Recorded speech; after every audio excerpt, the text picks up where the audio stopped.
it's interesting as well, bro. Like, one thing I see happening, and I realize it with me, we feel the kids and normally the elders of the kids will have this level of responsibility for their parents and their parents' bad quote unquote bad choices.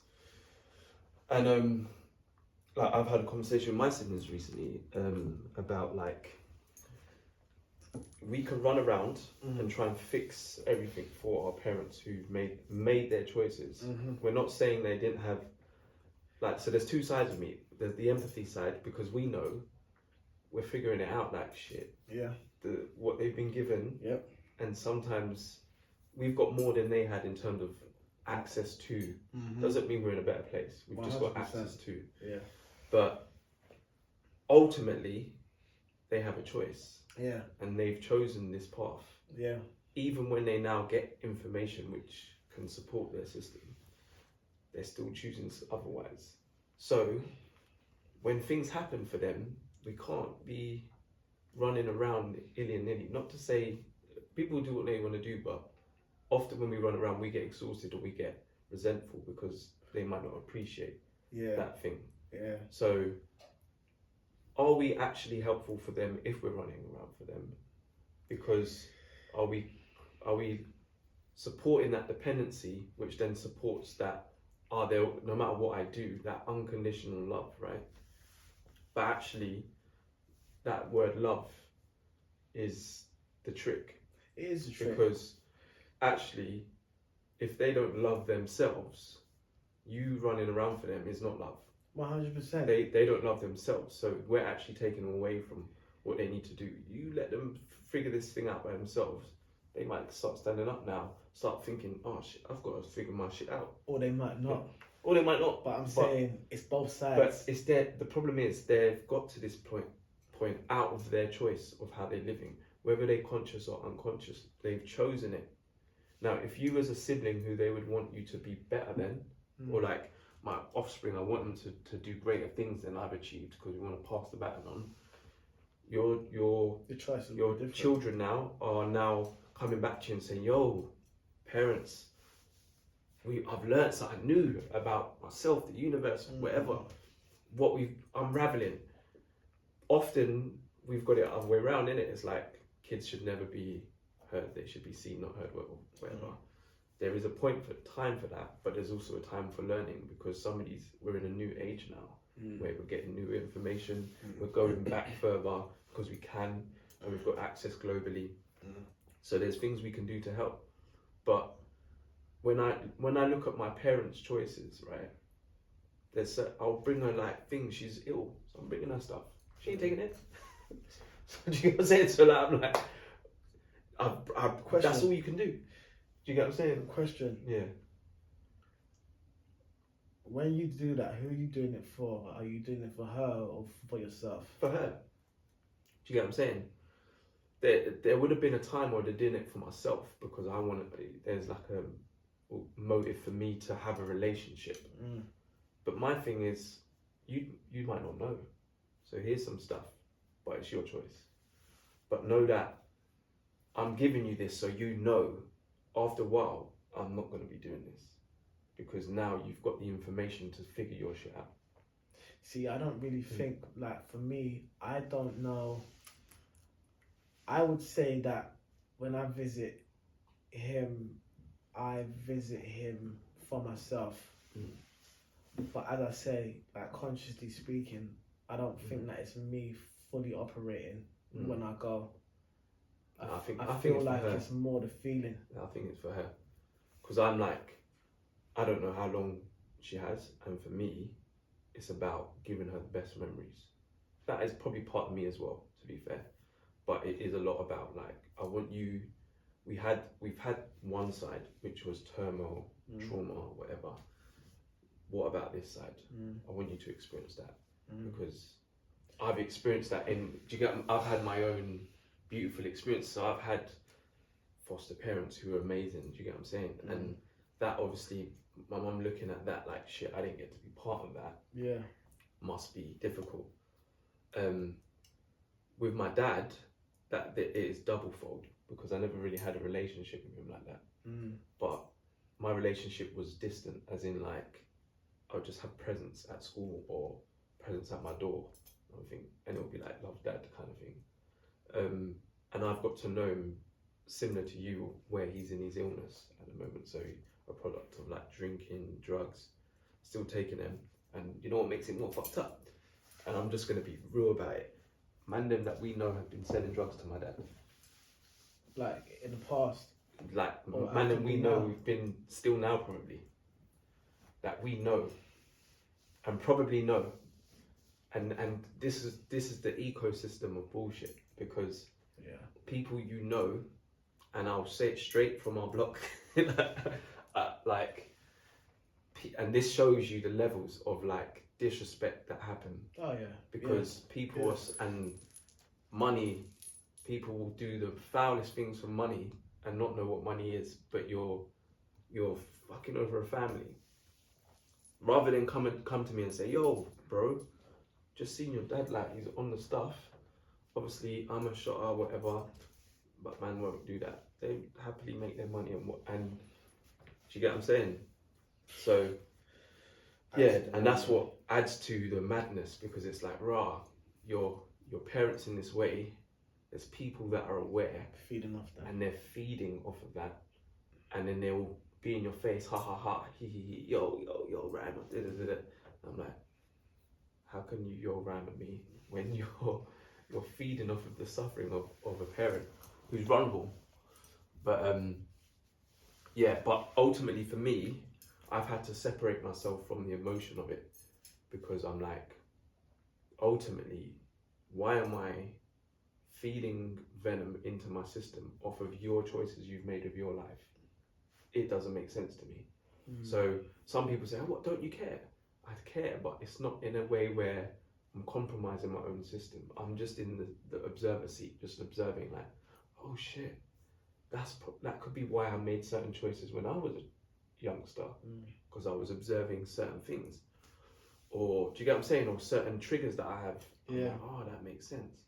So I just use it as a learning experience. But I've decided, more in the last 2 years, I've decided I'm not fucking being brought into your shit when you made choices for how you live. You're already suffering the consequences of that. Why do I have to keep suffering too? So I'm gonna love you, which is unconditional. You're gonna get my care. I'm gonna show up as and when I can, but I'm not gonna be joining you in that mess, if that makes sense. And that's easier said than done, because sometimes you get caught in the wind, like, you know, when they're on ICU and all these things, you start having these moments of self-reflection where you're like, is there anything else more we could have done here? Do you get what I'm saying? And that's what's mad, because the effect that it's had on you, it hasn't had that effect on me. But I guess because we've experienced it in different ways, it's affected us in some way. 100%. And for me,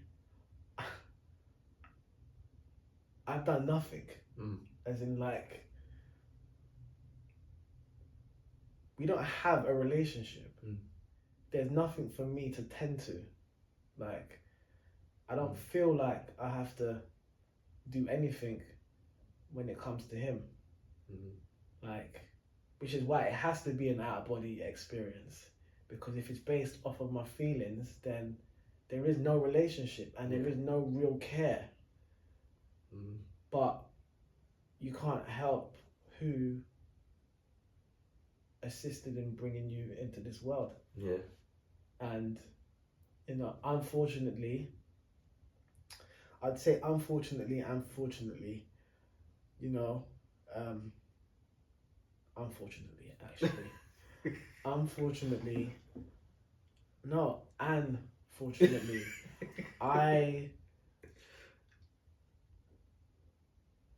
I will never know what it's like to have that man in my life. And the reason why it's unfortunate is because he, being in the state that he is, would have influenced me in a negative way. Based on how he showed up for life. Based on how he treats my sisters. Like, how could you help me? Mm. Don't get me wrong, I am him in a sense, but if it wasn't for him being him, I wouldn't be who I am. Yeah. So I can only imagine if he was in my life, how I would be. Yeah. And it's very weird because you weren't in my life, so now I am how I am. If you were in my life, I wouldn't be how I am. And I dread to think how I would be, because based on who I am aware of you to be, it ain't it. And I guess like what you're presenting is probably something we all have. All of us. All of us have examples, positive or negative, and based off of that, you choose who you become. Every time that you said choice, I've struggled in my mind. And it goes into another topic that I want to have. A huge part of me feels like our roles in life are chosen before we step into it. So it's like when you're born on a certain date and you do numerology and you break down what your life path is and what you're supposed to do, it tells you. Now mine is very specific to me. Like, you can't make this shit up. I'm like, oh, that's who I'm supposed to be. And then you realize, oh, that's what I'm on right now. So, you know, I've heard that choice is an illusion. For example, everything in society has been placed here. You don't really have a choice because someone's chosen it for you. I feel like our parents have gone down the road that they have, and if we really add it all up, they are exactly who they're supposed to be because their foundation was what it was. And there's nothing that would have changed that. We could say, oh yeah, but there is no but if, because it just is what it is. And how is it possible that we're supposed to have a functioning mother and a functioning father, and we don't? And as much as we are of them, we're not them. They never gave us what we needed consciously to be the people who we are. In fact, they done the total opposite, and we are who we are. How do you make that shit up? Yeah, and you can't make that shit up. That's what's hard to fathom sometimes, but that's us. Right. Not many others are like that. But I'm saying, like, they are just, so as much as that's us, and not many of us are like that, right? All we are in the grand scheme is just examples of what to be and what not to be. We're just examples. Oh yeah, look, this is what I'm on. Don't do that. That's what you shouldn't be. But if that person wasn't who that person was, you couldn't point at that and say, oh look, that's an example for me to use that's an example for me to use to highlight something to you. Without that person, I couldn't make this make sense to you. Absolutely. That's why they're necessary. 100%. Yeah, because then, and that's where I talk about choice, because it's like, these people are necessary because you can choose what path, because you've got examples like this, or someone could be an example, and based on that, you can choose the dark side or light side of it. So you could be a rich kid who's grown up with wealth and all this stuff, and then you might choose, well, am I going to be a prick with my wealth, or am I going to continue? Am I going to build community with it? Do you know what I mean? You would choose that based on seeing what your parents do. And it just depends on what you've chosen coming here. So before you come here, you might say, my mission is to experience darkness. So you might come in with a dark side, and then you might say, well, this time I want to come back and I want to experience what it's being to light. Or this time I want to be part of some sort of revolution. I don't know. But it feels like that you, and the only reason why I say it is because when I think about my child self, the kid playing in nursery, what was I trying to do? Save the day. And then we'll get on to the next thing, which is baggage.